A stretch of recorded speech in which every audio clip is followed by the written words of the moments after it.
The rain had not stopped since noon. Martha Whitfield sat on a plastic chair in the lobby of Golden Years Care Home, her hands folded over a small suitcase that held almost everything she owned. 68 years old, a widow, a mother of 2 sons, and, as of this afternoon, a woman with no other family to call. That was what her daughter-in-law, Renee, had just told the woman behind the front desk. No other family to call, Renee repeated, signing a form with a pen that clicked too loudly in the quiet room. She's just easier here, for everyone. Before we begin, don't forget to like and subscribe, but only if you genuinely connect with this story. Also, let us know where you're watching from, and what your local time is in the comments below. I love seeing how these stories connect people from all around the world. Now let's get started.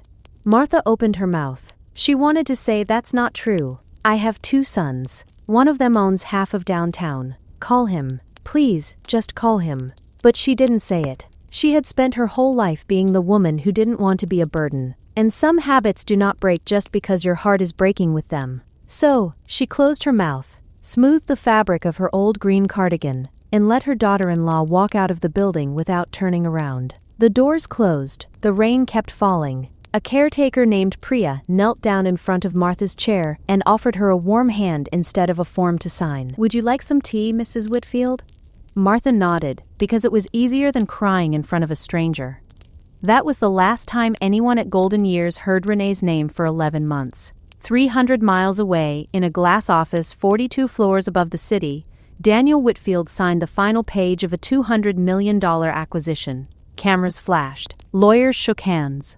Someone popped a bottle of champagne that Daniel didn't drink because he never did. His mother had raised him to save celebration for things that actually mattered. His assistant leaned in as the room applauded. "Sir, small thing, your mother hasn't picked up in about 3 weeks. I've left messages." Daniel barely looked up from the contract. "She's probably deep in that garden club feud again. Try again next week." He had no idea that next week would become 11 months. He had no idea that the woman who raised him alone after his father walked out, the woman who worked double shifts at a diner so he could finish business school without debt, who mailed him a card every single birthday, even the years he forgot to call back, was at that exact moment, sitting in a small room with a single bed and a window that faced a parking lot, wondering quietly if her son still loved her. He had built an empire. He had forgotten to check on the woman who built him. And somewhere in between those 2 truths was a lie so carefully constructed that it would take almost a year. A forgotten trust fund, a forged signature, and a caretaker's phone call to finally unravel it. This is the story of how a daughter-in-law tried to erase a mother from her family's memory, and how the truth found its way back, one small crack at a time, until the day a billionaire walked through the front doors of a nursing home, not as a CEO, but as a son who was 11 months too late. What happened in between will make you angry. What happened at the end will make you believe in karma again. To understand how Daniel Whitfield could miss something so enormous, you have to understand where he came from. He was not born into money. He was born into a 1-bedroom apartment above a laundromat, in a part of the city that developers hadn't discovered yet, to a mother who worked the early shift at a diner and the late shift cleaning offices, and a father who left before Daniel turned 6, taking the car and most of the savings account with him. Martha never spoke badly about the man who left. Not once. Daniel used to think that was weakness. Later he understood it was the opposite. She simply refused to spend her limited energy on anger when she had 2 boys to raise and rent to pay. Daniel was 12 when his half-brother Marcus was born, from a brief second relationship that also didn't last. Martha raised them both the same way, with worn shoes, homemade lunches, and a rule that never changed.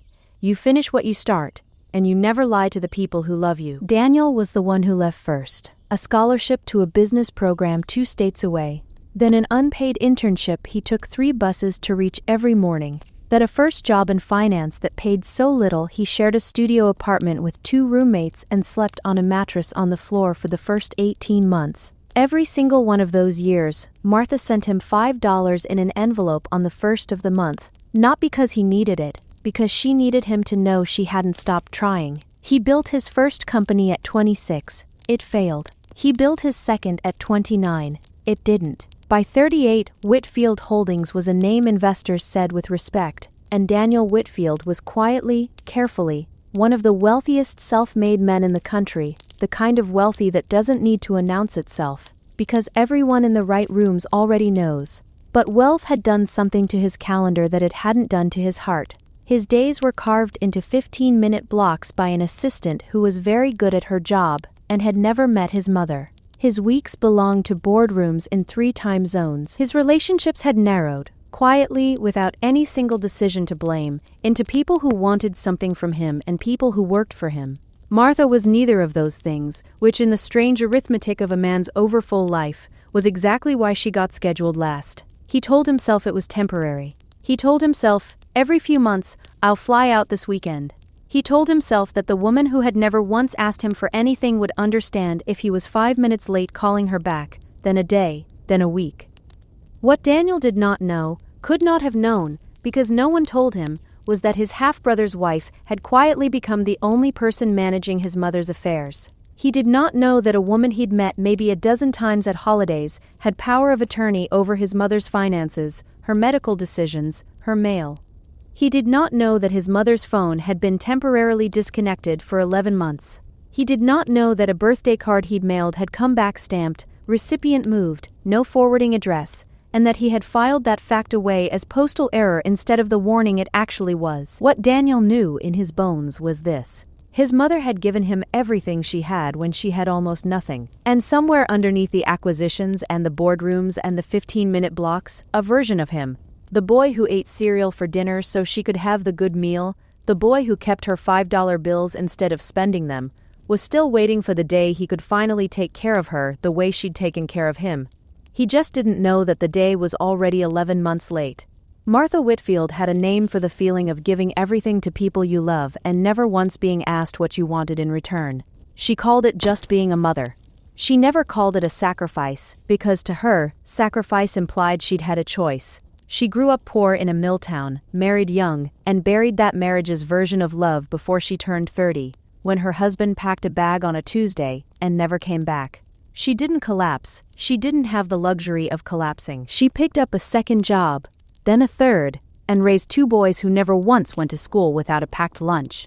Even if that meant she skipped dinner 3 nights a week so the grocery money would stretch. She was the kind of mother who remembered which son liked his eggs scrambled soft and which one liked them hard, who mended the same coat 4 winters in a row instead of buying a new one, who saved newspaper clippings about Daniel's small early business wins and taped them inside a kitchen cabinet where only she would see them, because she didn't want to embarrass him by bragging in front of company.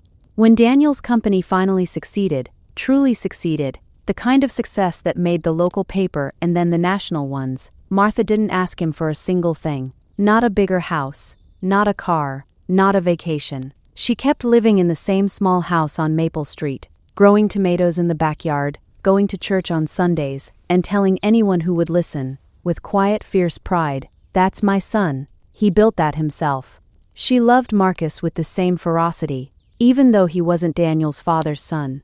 To Martha, blood was never the whole story. Love was the story. She had raised Marcus through his own hard years, a rocky adolescence, a failed first attempt at college, with the same patient, unglamorous devotion she'd given Daniel. She was, by every account, the kind of mother people wrote letters about after she was gone, except nobody had written those letters yet, because nobody thought there was any urgency. When Marcus married Renee 8 years ago, Martha welcomed her the way she welcomed everyone, with a home-cooked meal, an offer to help however she could, and a hand-sewn quilt as a wedding gift that had taken her 4 months to finish. She wanted, more than almost anything, for her sons' marriages to be happy. She told herself, early on, that any coldness she felt from Renee was simply a personality difference, the kind that softens with time. It never softened. Martha noticed the small things long before anyone else did. The way Renee's smile never quite reached her eyes at family dinners, the way she'd correct Martha's stories in front of guests, the way she began, gradually, handling more and more of Martha's paperwork,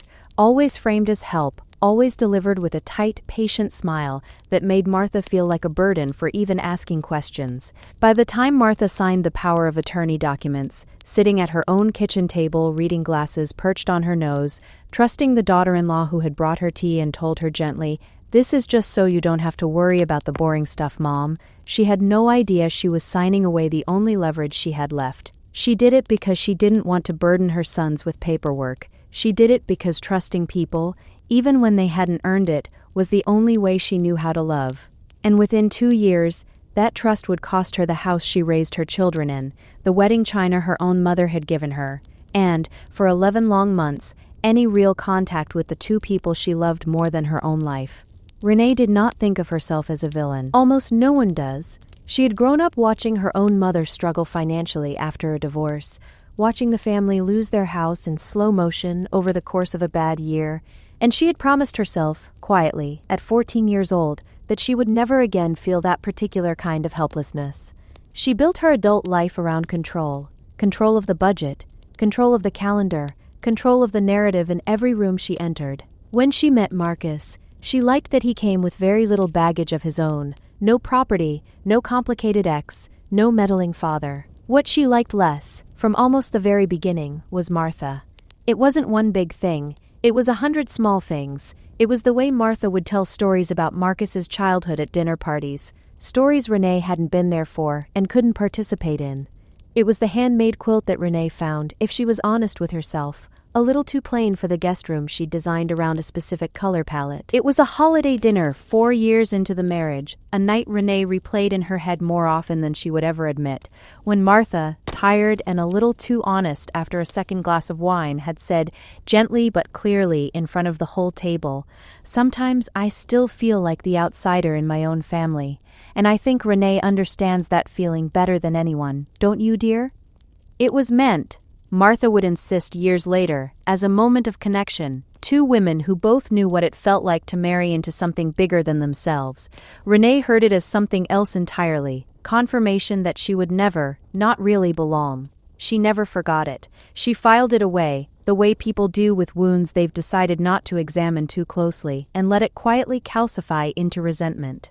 The small disrespects started subtly enough that even Martha, for a long time, explained them away. Renee would forget to pass along messages Marcus's mother left. She would reschedule visits at the last minute, always with a reasonable-sounding excuse. She began handling more of Martha's paperwork, the insurance forms, then the bank statements, then, eventually, full power of attorney, always framed as generosity, always delivered with the kind of smile that made refusing feel rude.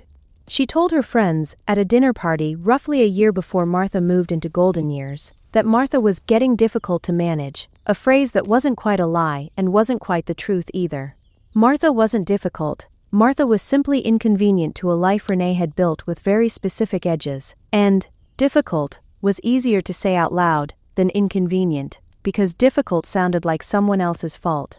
By the time Renee stood in the lobby of Golden Year's care home, telling a stranger behind a desk that Martha had no other family to call, she had told herself a version of this story so many times that she almost believed it herself. She wasn't abandoning a mother. She was making a hard decision that no one else was willing to make. She wasn't lying to her husband. She was protecting him from unnecessary stress. It is a particular, quiet kind of cruelty, the kind that never once has to look itself in the mirror and say the word cruel. Renee drove home from Golden Years that afternoon and, within the hour, was already measuring the guest room for a crib. That morning, before she'd even left for the nursing home, Renee had stood in her bathroom mirror for a long moment rehearsing. Not the drop-off itself, she'd decided on the drive over what she'd say to the woman at the front desk, but the story she would tell everyone else afterward, the version that would need to survive dinner parties and phone calls and, eventually, her husband's occasional questions.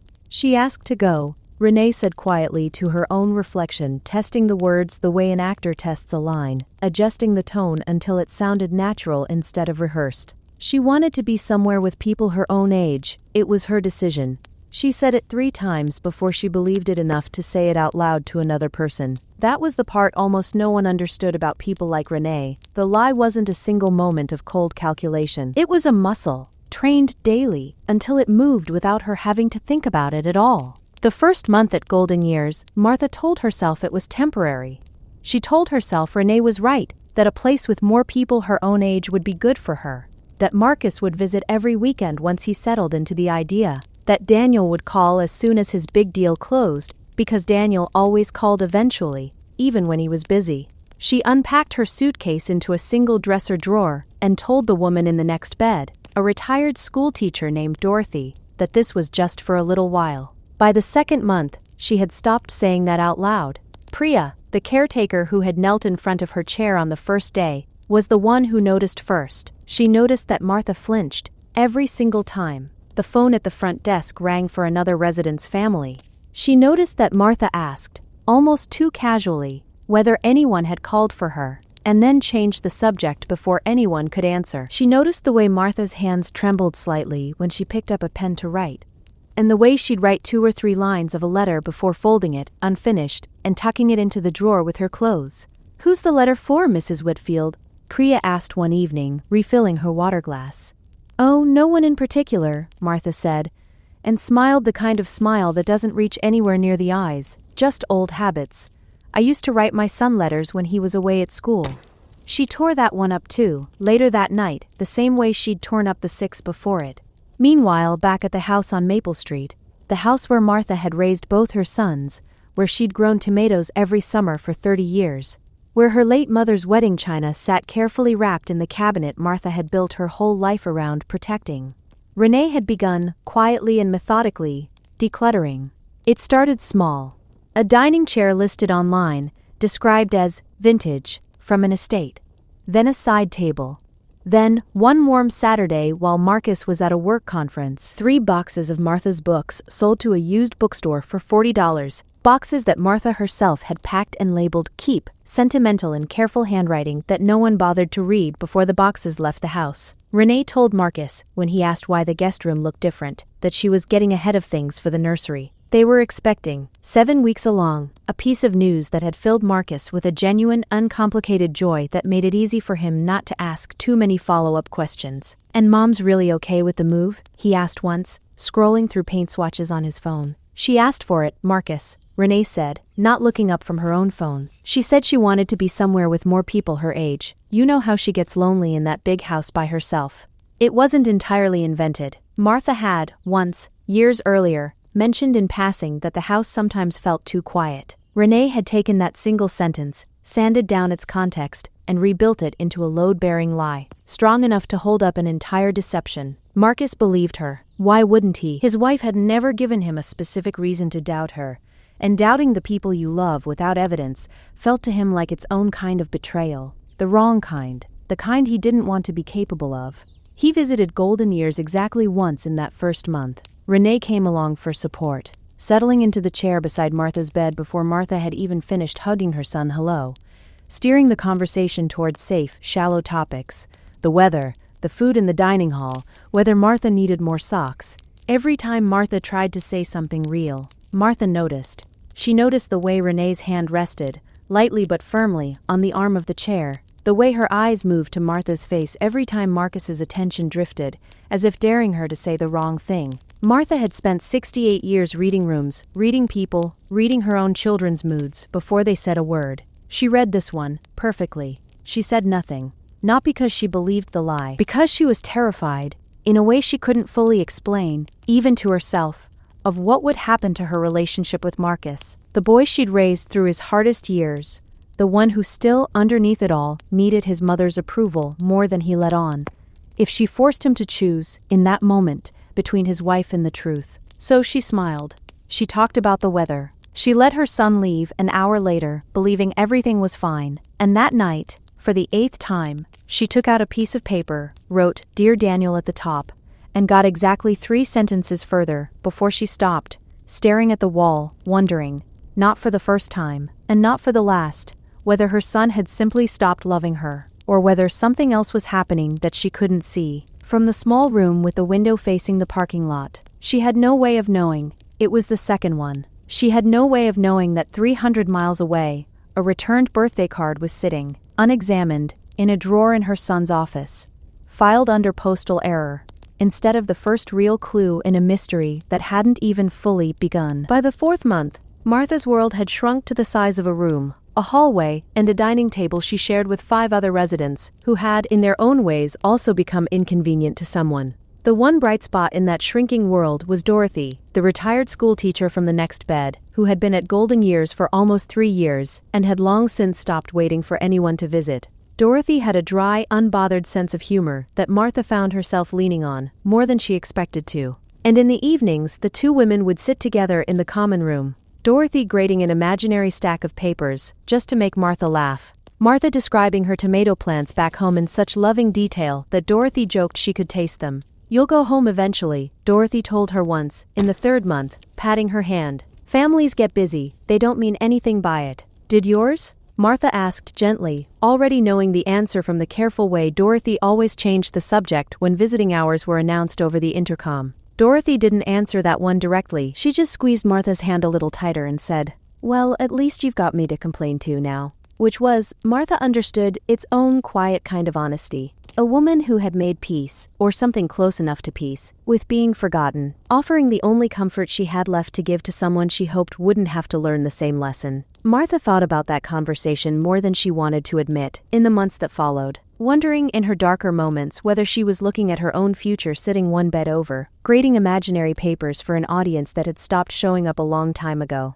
She began collapsing, in small ways, before the big collapse ever came. Not physically, not yet, but the quiet kind of collapsing that happens when a person stops expecting good news. She stopped asking the front desk if anyone had called. She stopped watching the door during visiting hours. She started spending most afternoons in the small garden behind the building, tending a patch of soil that wasn't hers, growing tomatoes again, because it was the only thing that still felt like her own life. Meanwhile, Renee had grown bolder. The furniture sales had become a small, steady stream of income she didn't report and didn't discuss.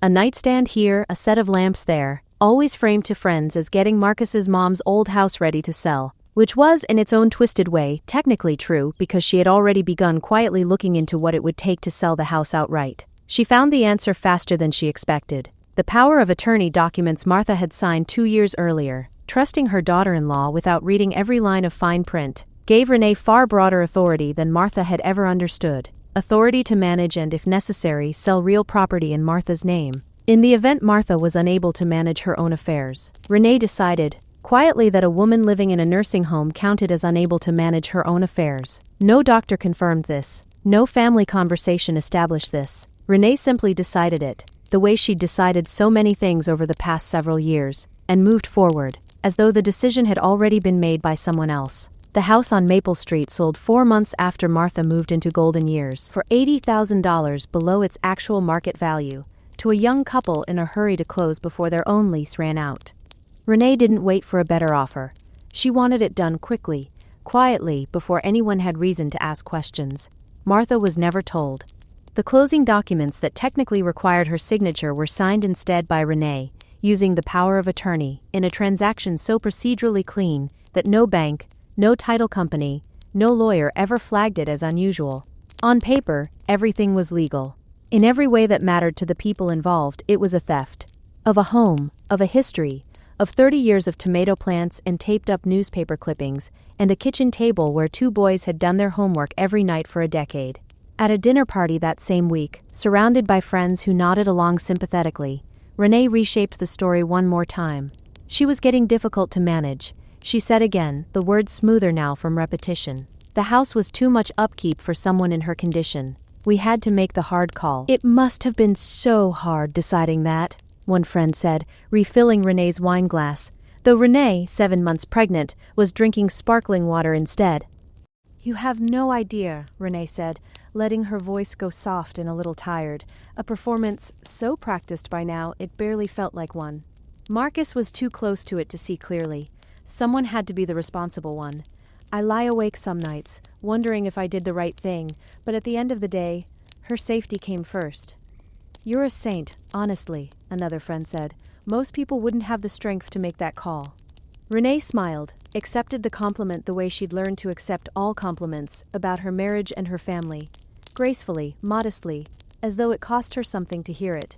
No one at that table asked what her condition actually was. No one asked to see a doctor's note. Renee had learned, correctly, that confident, sympathetic-sounding lies rarely get questioned by people who have no reason, yet, to doubt you. At Golden Years, Martha sat in the garden one warm evening, turning a small folded piece of paper over in her hands, a torn corner of an old grocery receipt, the only paper she'd had on her that day, and wrote in handwriting that shook slightly more than it used to, 3 words she didn't dare say out loud to anyone in the building. "I miss home." She didn't yet know there was no home left to miss returning to. That night, a nurse mentioned in passing to Priya that Martha had said something strange during her intake interview months earlier. something about her son running one of the biggest companies in the country. The nurse said it with a small kind laugh, the way staff often did about elderly residents' stories. You believe that? Sweet old thing. They all say things like that sometimes. A week before that conversation, Martha had collapsed in the dining hall. Not dramatically, just a slow sideways slump into her chair as she stood up too quickly, her blood pressure dropping the way it sometimes did when she skipped a meal because she didn't feel like eating alone at a table with strangers. The staff acted quickly, calmly, the way trained staff do. She was fine within the hour, resting, an IV drip replacing fluids she hadn't realized she needed. It was standard procedure, in a moment like that, to call the listed emergency contact. A nurse named Sandra dialed the number in Martha's file, Renee's number, twice. Both times the call connected to a stranger, a man in another state who had no idea who Martha Whitfield was and understandably hung up confused after the second attempt. "One digit off," Sandra said later, frowning at the file. "Happens more than you'd think with intake forms. We'll get it corrected." She wrote a note to update the contact information and flag it for correction. The note sat in an administrative queue behind dozens of others, in a facility that was like most facilities of its kind, chronically understaffed, and always one clerical fix behind where it needed to be. It would not be corrected for another 5 months. 5 months during which, if anything more serious had happened to Martha, not a single person in her family would have received a phone call in time to do anything about it. Priya didn't laugh. She had noticed, over the past 4 months, that Martha Whitfield never once exaggerated anything else. Not her age, not her health, not the details of her life before this room. If anything, Martha understated things. The way people do when they've spent a lifetime not wanting to be a bother. Priya filed the comment away without knowing exactly why. It would be 6 more months before she understood that small, dismissed detail was the first loose thread in a lie large enough to unravel an entire family, and that pulling it would change more lives than just Martha's. Daniel's company launched its elder care reform initiative in the 6th month of his mother's disappearance from his life, though he would not have used the word disappearance at the time, because as far as he knew, nothing had disappeared at all. The initiative had started, ironically, as a response to an entirely unrelated scandal. A nursing home chain 3 states away had been exposed for neglect, understaffing, and quietly falsified health records. And the story had dominated the news for 2 weeks. Daniel, moved by the coverage in a way that surprised even him, directed his foundation to fund an elder care reform task force. Better staffing ratios, mandatory family contact verification systems, an anonymous reporting line for residents who felt unheard. He gave a short interview about it. A reporter asked him, almost as a throwaway question, "Is this personal for you at all, Mr. Whitfield? Your own mother, is she?" "My mother's doing well," Daniel said, with the easy confidence of a man who genuinely believed what he was saying. "She's independent, stubborn, doesn't need anyone looking after her." He meant it as a compliment. He had no idea how far from true it was. Around the same time, Walt, his longtime driver, a family friend going back to Daniel's earliest, poorest years, one of the only people left in Daniel's life who'd known him before the money, asked a question during a quiet ride to the airport that would not fully register until much later. "How's your mom doing since the move?" Walt asked, adjusting the mirror. "What move?" Daniel said, only half paying attention, scrolling through his phone. Walt glanced at him in the mirror. "Heard from Ruth down at the church that Martha wasn't at the Maple Street house anymore. Figured you'd moved her somewhere nicer. Good for you, if so." Daniel put his phone down slowly. "Walt, when did you hear this?" "Few weeks back maybe. Didn't think much of it." Daniel called his mother's number that night, for the first time in longer than he wanted to admit.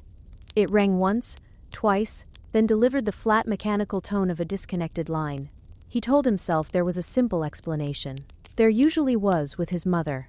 She'd switched carriers before, forgotten to pay a bill once in a while, wasn't always careful about that sort of thing. He decided he would drive out himself, in person that weekend, instead of sending someone, or making another call. What he found when he pulled up to the house on Maple Street 3 days later stopped him cold in the driveway. New curtains hung in the front windows. A child's bicycle, too small for any child he knew, leaned against the porch railing his mother had painted white every spring, for as long as he could remember. A woman he didn't recognize opened the door, holding a toddler on her hip, and looked at him with polite confusion.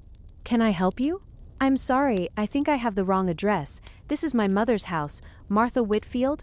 The woman's face shifted, softening into something like sympathy for a stranger's confusion. "Oh, we bought this place about 6 months ago. From a young couple, I think, not an older woman. Sold it fast, actually. Kind of below asking, if I remember what our agent said. We got lucky." Daniel stood on the porch of the house he grew up in, a house that was no longer his mother's, that had been sold without his knowledge, without, as far as he could tell, his mother's knowledge either, and felt something cold and unfamiliar move through his chest. He didn't have any legal claim to stop this. Technically, he realized, standing there, he didn't need to have signed off on any of it, because someone else had power of attorney. Someone else had the legal right to sell his mother's home out from under her without asking him a single question. He knew immediately, without being told, exactly who that someone was. He drove back to the city that night without calling Renee, without calling Marcus, without confronting anyone, because some instinct, sharpened by 20 years of high-stakes negotiations, told him that the moment he tipped his hand, whatever was happening would simply reshape itself into a new, harder-to-see lie. Instead, the next morning, for the first time in his adult life, Daniel Whitfield hired someone, not to grow his company, but to find his mother. The private consultant Daniel hired, a quiet, methodical former investigator named Corinne, took 11 days to trace Martha Whitfield to Golden Years Care Home. It should have taken less time. It took 11 days because nowhere in any official record did Martha's name connect to Daniel's. Her emergency contact, listed in the intake paperwork, was Renee, with a phone number that was wrong by a single, transposed digit. A detail so small it read as an honest clerical error, rather than what Corinne would later suspect it actually was. Before Corinne could report back, before Daniel could plan his next move, the phone rang first. It was Priya. She had found while helping Martha sort through a small box of keepsakes on a slow Tuesday afternoon, the same kind of quiet task caretakers do to build trust with lonely residents. An old, worn business card, tucked into the lining of Martha's wallet, soft at the corners from years of handling. Daniel Whitfield, CEO, Whitfield Holdings. She recognized the name. Everyone in the city recognized that name, the way you recognize a name from a billboard or a business headline, without ever expecting to meet the person attached to it. She told herself it was probably a coincidence. Common last name. Business cards get passed around. Maybe Martha had simply met the man once, or been given the card by someone else. But she thought about the comment from months earlier. He runs one of the biggest companies in the country. The comment everyone else had laughed off. She thought about the way Martha flinched at every ringing phone. She thought about the unfinished letters, torn up and thrown away, over and over, for nearly a year. She looked up the company's main line herself and asked to be connected to Daniel Whitfield's office, expecting, honestly, to be redirected to a voicemail box that would never call back. Instead, within the hour, Daniel Whitfield called her personally. "This is Daniel Whitfield," he said. "I understand you're calling about my mother." Priya's voice shook slightly. "Sir, I need to ask you something, and I hope it's all right that I'm asking. Do you know a woman named Martha Whitfield?" There was a silence on the line long enough that Priya wondered if the call had dropped. "That's my mother," Daniel said finally, his voice tight in a way that told Priya instantly that whatever she was about to reveal was not something this man already knew. "Where is she? Is she all right?" She's here. She's been here for 11 months. Daniel closed his eyes. 11 months. Not 3 weeks of missed phone calls. Not a busy season he'd let slip by unnoticed.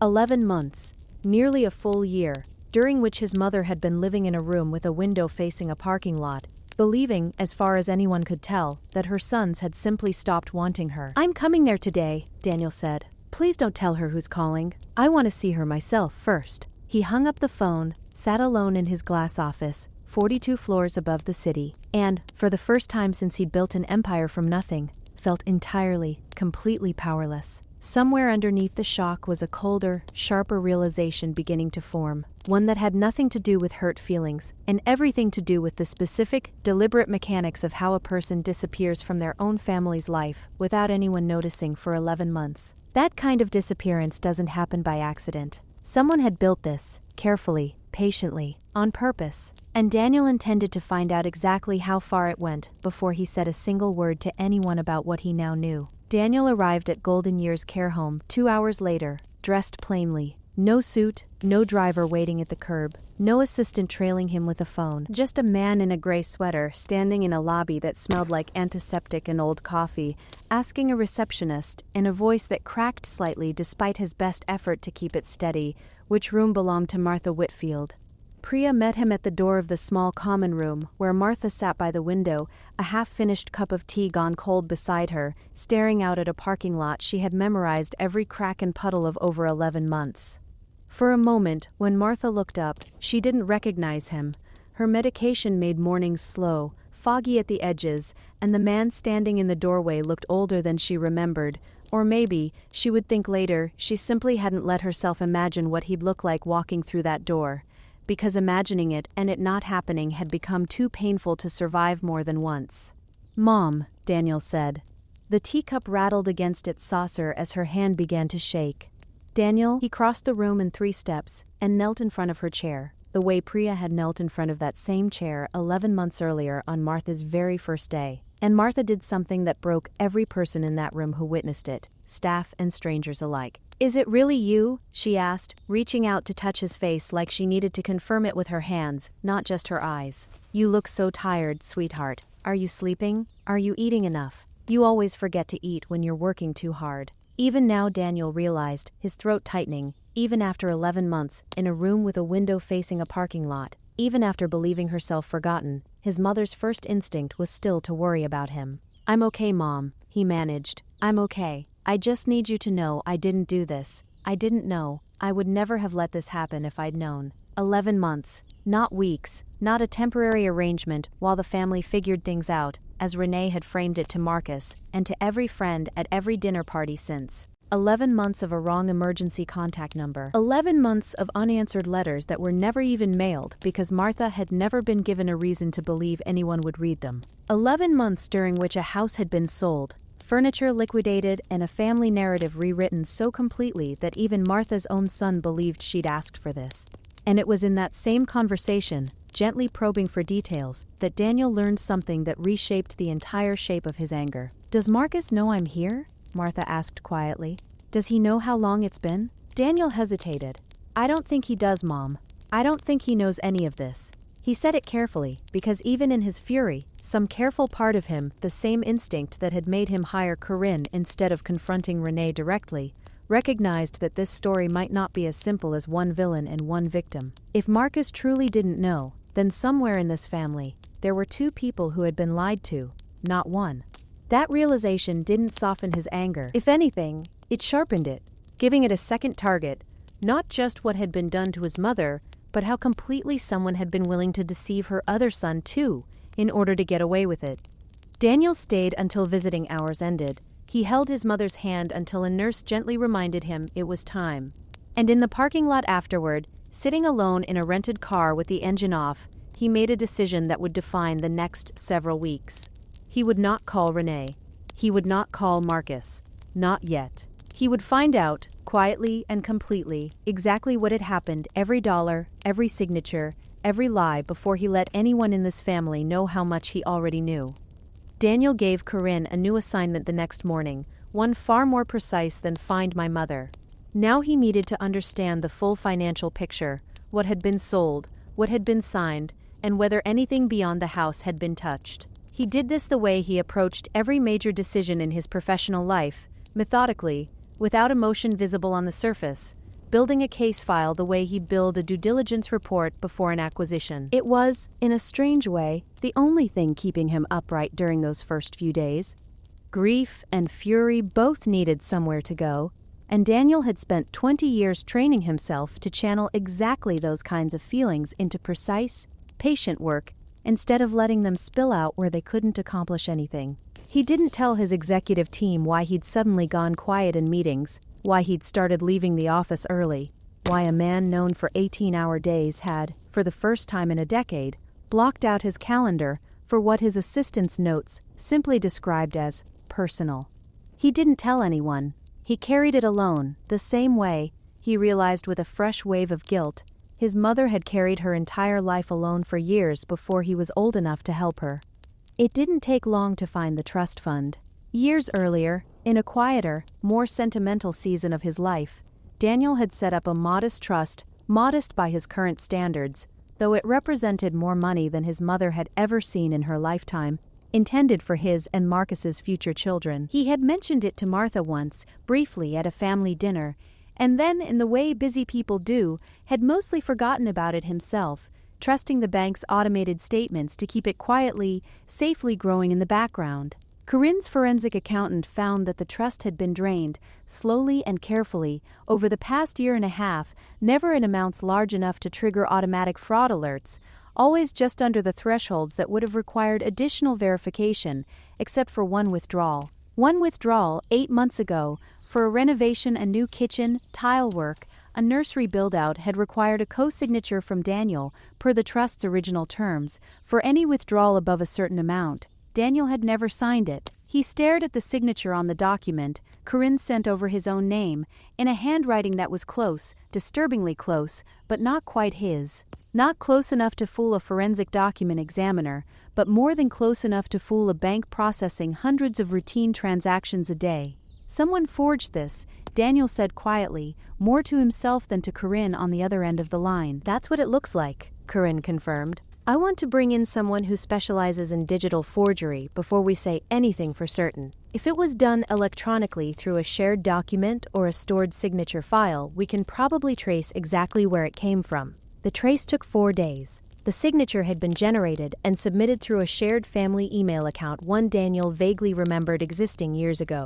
Set up back when he, Marcus, and their mother had briefly used it to coordinate a trip together. An account he assumed had gone dormant and forgotten a long time ago. It hadn't been forgotten, it had simply changed hands. The login records showed the account had been accessed regularly over the past 2 years, not by Daniel, who hadn't touched it since the trip it was created for, and according to what Corinne's specialist could determine from access patterns and device fingerprints, not by Marcus either, who claimed later he didn't even remember the account's password. That left one person with consistent, ongoing access. Daniel sat with that information for a full day before doing anything with it, turning over a question that troubled him more than the theft itself. Did Marcus know?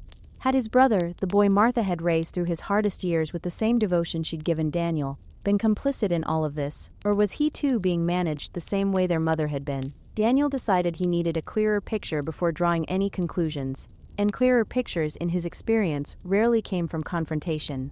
They came from patience, and from people paying close enough attention to notice what nobody else had thought to look for. He didn't have to wait long. 3 days later, Marcus called him the first time the two brothers had spoken in months, his voice tight with an anxiety that had nothing to do with anything Daniel had done yet.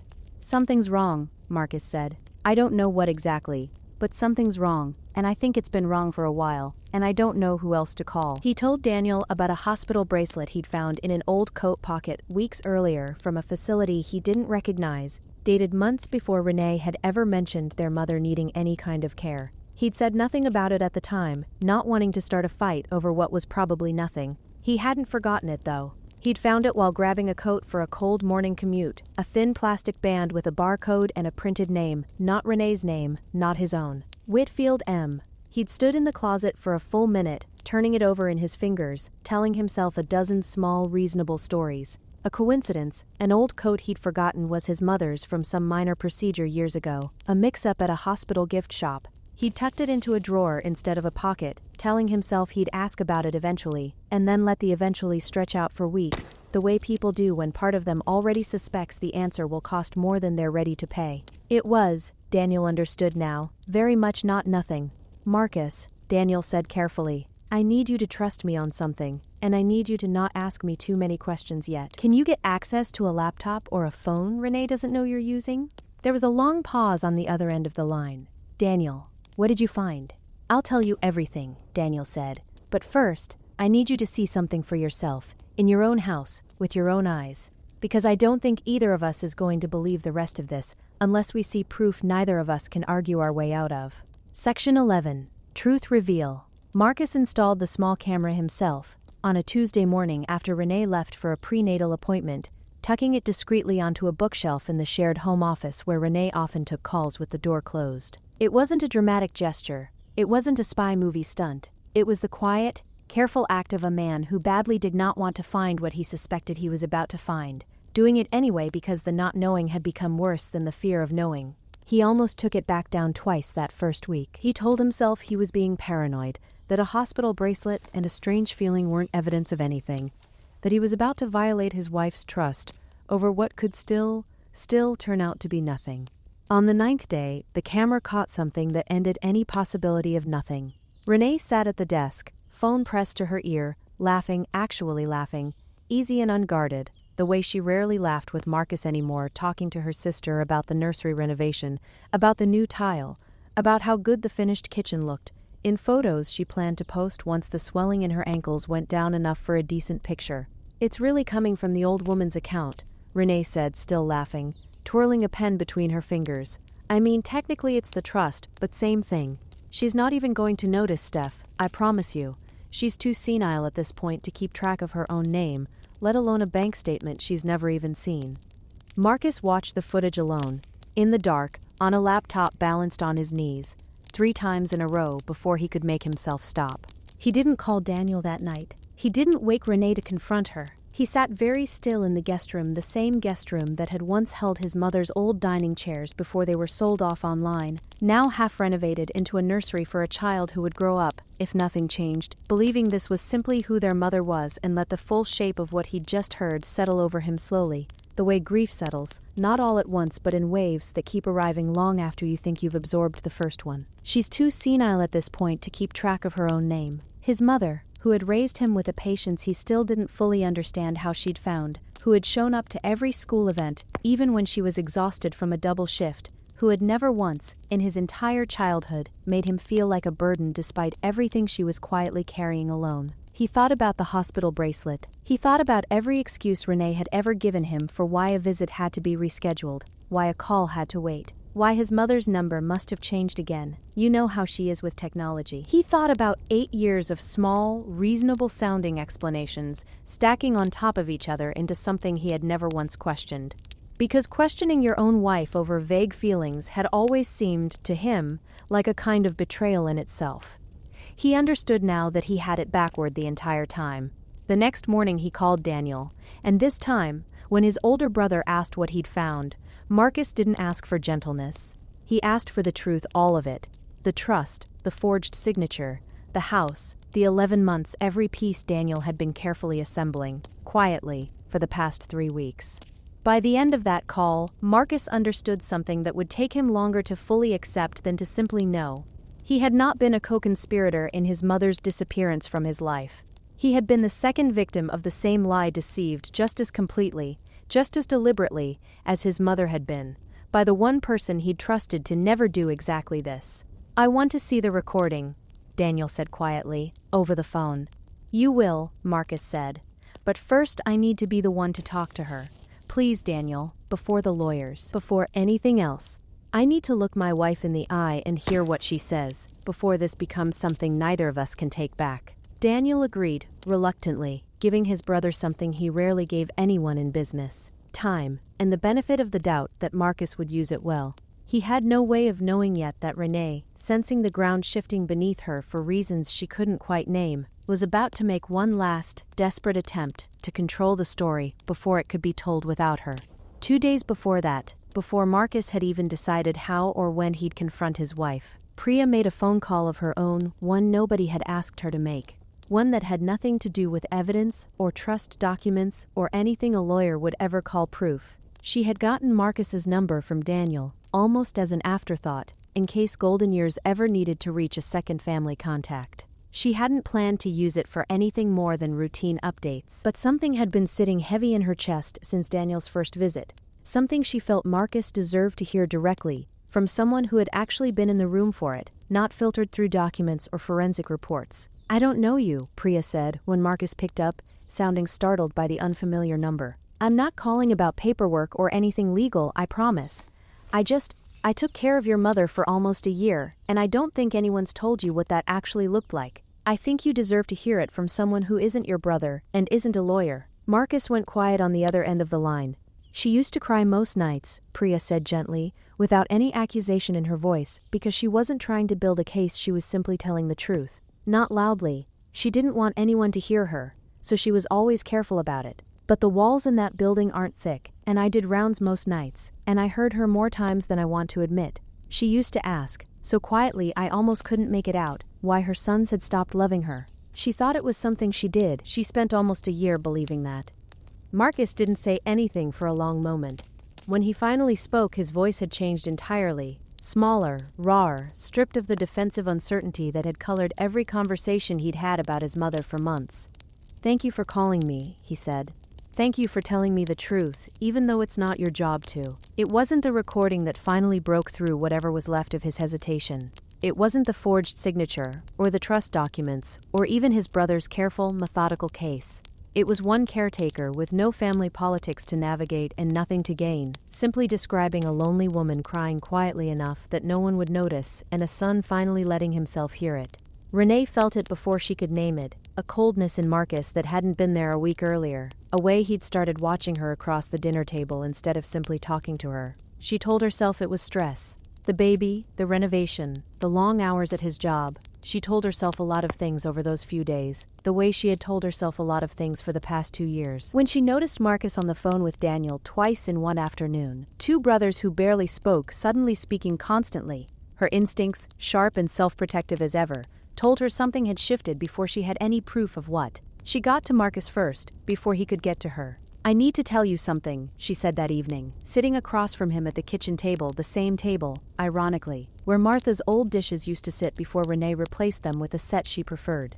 "I think your brother is trying to cause problems between us. I think this whole thing with your mom, Daniel's using it to try to get control of the trust for himself. He's always resented that mom loved you just as much as she loved him. Even though you're not, even though it's different. I think he's manipulating this whole situation." For one long moment, something old and unhealed in Marcus almost believed her. He thought about being 9 years old, watching Daniel leave for a scholarship program 2 states away, feeling in the particular, wordless way children feel things, like the family's real attention was leaving with him. He thought about the resentment he'd carried quietly for years about being sent to a less expensive school, while Daniel's early tuition had somehow always been found, about staying home with their mother through the hardest years while Daniel built a life somewhere else, about how it had taken Daniel building an empire before he'd started paying real attention to either of them again.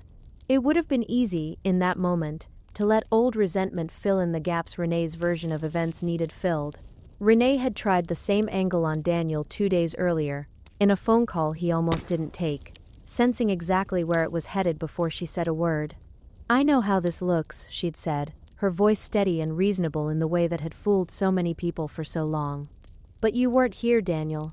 You don't know what it's like managing everything alone while you're off closing another deal. Maybe if you'd called more, maybe if you'd actually shown up once in a while, instead of sending a card, you'd understand why hard decisions had to be made without you." For one uncomfortable moment, standing in his own office, Daniel had felt the old, familiar sting of it, the boarding school he'd resented as a boy, sent away not out of punishment but necessity, while Marcus stayed home in the house with their mother, and Daniel learned, young, what it felt like to watch a family's daily life continue without him in the room. He had spent years quietly believing, in some unexamined corner of himself, that he'd always been slightly on the outside of his own family's warmth, the one who left first, the one who had to build something impressive enough to earn his way back in. It took him less than a minute to recognize what Renee was doing, reaching for the oldest, most tender wound she could find, and pressing on it, hoping guilt would do what facts couldn't. He had built an empire, in part, by learning to recognize exactly this kind of pressure in a negotiation, the moment an opponent stops arguing the merits and starts aiming for the story you already tell yourself in the dark. "You're very good at this," he told her quietly, and hung up before she could answer. Understanding for the first time just how many people in her life she must have talked in careful circles exactly this way, for exactly this long, without anyone ever noticing the pattern until it was too late. But Marcus had watched the footage 3 times. He had heard his wife's own voice, unguarded and laughing, say the word senile about a woman who had never once, in 8 years, given Renee a single real reason for that kind of cruelty. He had seen the hospital bracelet. He had done the math on 11 months. "Renee," he said quietly, "I'm not going to argue with you about Daniel right now. I want to ask you something, and I need you to actually answer it, not manage it. Where has Mom been for the last 11 months? The question landed exactly the way he intended it, to not as an accusation, but as a door left open just wide enough for her to walk through it honestly, if she chose to. She didn't choose to. Not yet. I told you where she's been. She wanted somewhere with people her own age. I don't understand why we're… Renee. Marcus's voice cracked, finally, on the second word. I have a recording of you on the phone with your sister. I know about the trust. I know about the forged signature. I know Mom didn't ask to leave that house. You sold it out from under her without telling either of us. And you left her alone in that place for almost a year with a wrong phone number on her file so no one could reach her. The color left Renee's face slowly, the way it does for people who have spent so long managing a narrative that watching it collapse feels, for a moment, almost unreal, like watching it happen to someone else. She didn't cry. That was the part Marcus would remember most clearly, months later, when he tried to explain the moment to people who asked. She didn't break down the way he'd almost expected, almost hoped, because a breakdown might have meant remorse, might have meant there was still something in there worth salvaging. Instead, her jaw tightened, and something defensive and cold slid into place behind her eyes. I did everything for this family, she said. Do you understand what it takes to run a household? To manage everyone's messes while you were off working and Daniel was off being a billionaire too busy for a phone call to his own mother? Someone had to make the hard decisions. Someone had to actually handle things instead of just talking about family and doing nothing. I did what needed to be done. She's my mother, Marcus said. She's not a decision, she's not a problem you handled. She's a person, Renee, and you told everyone you told me that she wanted this. She never accepted me, Renee said. And for the first time, something real cracked through the composure, something old and raw that had clearly been sitting under the surface for years. You don't remember it because it wasn't said to you. She called me an outsider at Thanksgiving, years ago, in front of everyone. And everyone laughed like it was sweet, and I have never once, in 8 years, felt like I actually belonged in this family. And no one ever noticed, and no one ever cared, and I got so tired of being the only one who ever had to actually manage anything. It was, Marcus understood even in his fury, not entirely untrue. He remembered vaguely that dinner.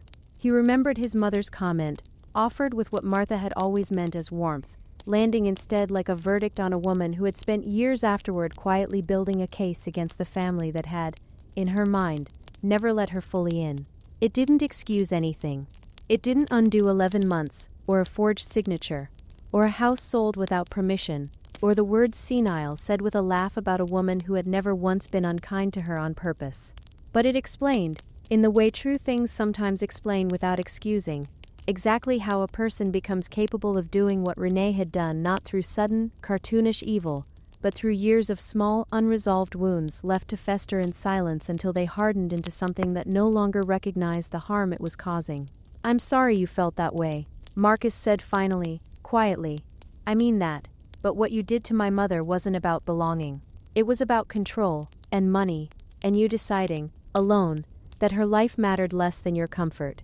And I can't stay married to someone who did that, and still isn't sorry for it, only sorry she got caught. Karma, in real life, rarely arrives as a single dramatic thunderclap. More often, it arrives the way Renee's did, as a slow, accumulating series of doors quietly closing, one after another, until the life she'd built for herself no longer had anywhere left to stand. Marcus filed for separation 2 weeks later, not out of vengeance but because he genuinely could not imagine building a future or raising a child alongside someone who had done what she'd done and still, even after being caught, framed herself as the family's most misunderstood victim. He didn't wait for a lawsuit to force his hand on the money either. Before Daniel's legal team could even finish drafting a formal claim against the trust, Marcus quietly transferred funds from his own personal savings to fully restore what had been taken, every dollar. Repaid not because a court demanded it, but because he refused to let his mother's trust remain broken by his family a moment longer than necessary. It cost him almost everything he'd saved. He didn't regret it. For the first time in years, he told Daniel later, he felt like he could look at himself in the mirror without flinching. Renee's losses were slower, and in some ways heavier, than the financial ones.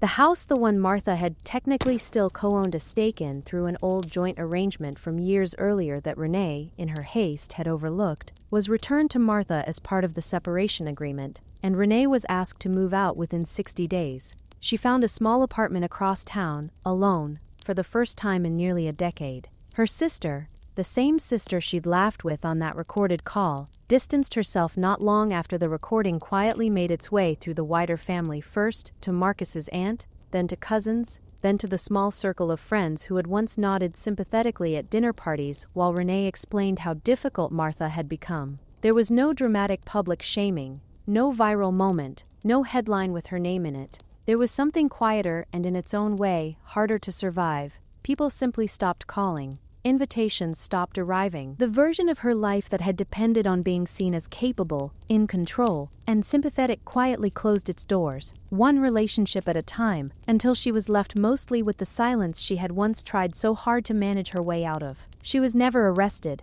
No headline ever ran her name beside the word fraud, because the family, in the end, chose privacy and healing over public punishment. A decision Daniel made deliberately, understanding that dragging Renee through a public legal battle would also drag his mother's most painful year into a courtroom and a news cycle. And Martha had already survived enough without becoming a headline too. Sometimes karma isn't a courtroom. Sometimes it's simply a person having to live, every day, inside the consequences of who they chose to become, and discovering that the family they were so afraid of, never fully belonging to, is the same family that, in the end, could not find a way to keep them. Marcus drove to Golden Years alone the day after the confrontation, before Martha had even moved out to Daniel's, and found his mother in the small garden behind the building, kneeling beside the tomato plants she had no real claim to, but had tended anyway, week after week, because it was the only thing in that place that still felt like hers. He didn't say anything clever. He didn't have a speech prepared. He simply knelt down next to her in the dirt, in his work clothes, and said, "I'm so sorry, Mom. I didn't know. I should have asked more questions. I should have never stopped asking." Martha looked at her younger son for a long moment.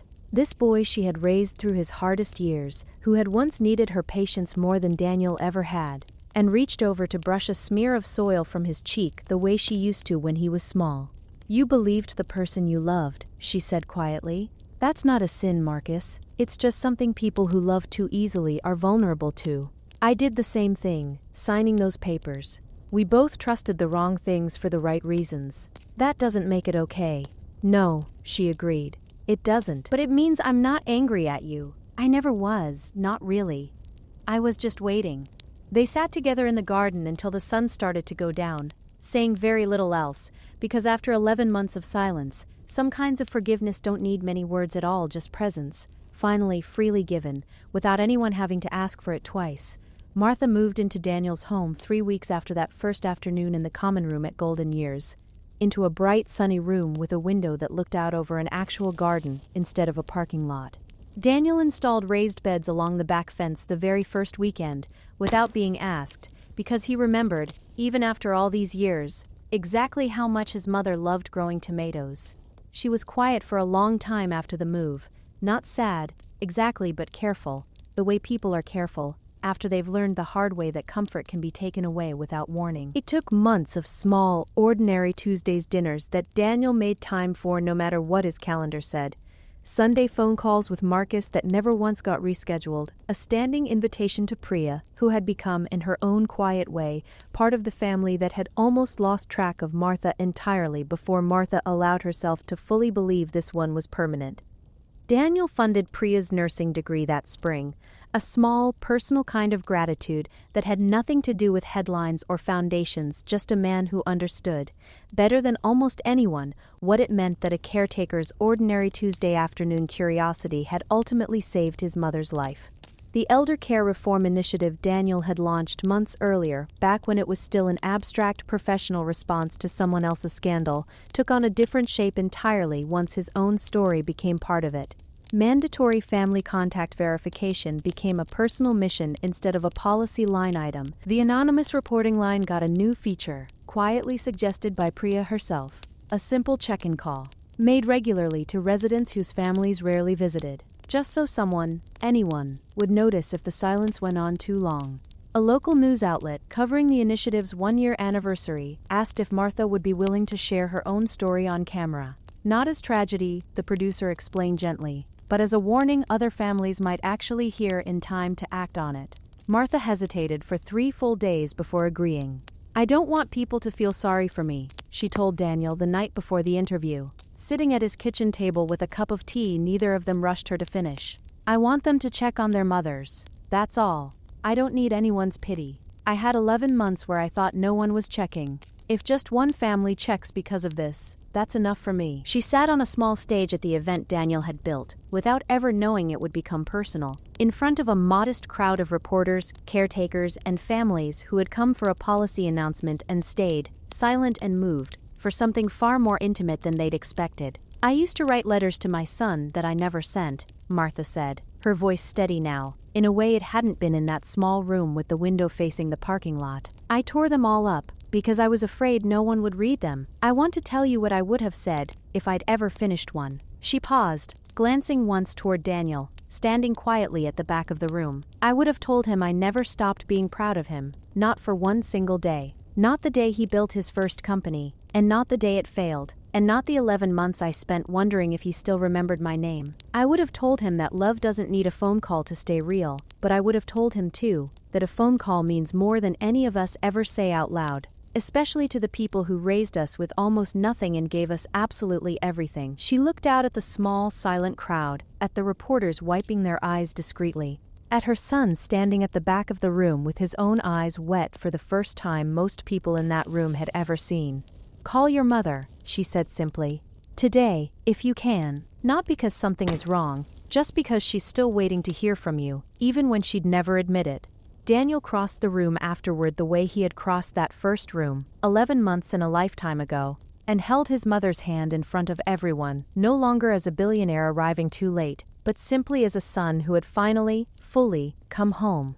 The unfinished letters stayed in a small wooden box on Martha's nightstand from then on, not because she needed to write them anymore, but as a reminder, for both of them, of exactly how close a family can come to losing everything in silence, and how much can still be saved, even after 11 months, when someone finally decides to listen. A year later, on a warm Sunday afternoon, Martha hosted a dinner in Daniel's backyard, at a long table set with her own late mother's wedding china, the very set Renee had once quietly listed online, now recovered, repaired, and finally used the way Martha had always intended it to be used, surrounded by family, with every chair filled. Marcus came alone that day, still working through his own slow healing, holding his infant daughter against his shoulder while Martha reached over to touch the baby's small hand with the same careful tenderness she'd once given two boys who grew up believing, wrongly, that love that quiet could ever be mistaken for love that had stopped. Priya came too, in her second week of nursing school, glowing with a kind of pride Martha recognized instantly, because she had worn that same expression once herself, taping newspaper clippings inside a kitchen cabinet no one else was meant to see. Daniel stood at the head of the table, watching his mother laugh, really laugh, the sound rising easily now instead of catching in her throat the way it had for so long, and understood, more clearly than any acquisition or headline had ever taught him, what it actually meant to be wealthy. It had never been the buildings, it had never been the deals, it was this. A table full of people who showed up, and a mother who never once, not for a single day of those 11 silent months, stopped believing they eventually would. Moral of the story: this narrative reminds us that in the search of money, control, or personal pride, love, honesty, and family should never be forgotten. Martha spent her whole life lovingly, sacrificially, and unconditionally raising her boys. Yet others chose dishonesty and selfishness and abandoned her to suffer. Renee's behavior demonstrates how the truth eventually reveals itself, and every decision has effects, even if fibs could pass for a time. Daniel also discovered a crucial lesson. The time we spend with the people who love us cannot be replaced by any amount of money, accomplishment, or busy work. A quick phone call, a visit, or even a kind word could mean the world to a parent who feels alone. Ultimately, compassion and forgiveness healed the family, and so demonstrated that real love is more powerful than bitterness and avarice. We should always treasure our parents, keep in touch with our loved ones, and never take it granted next time.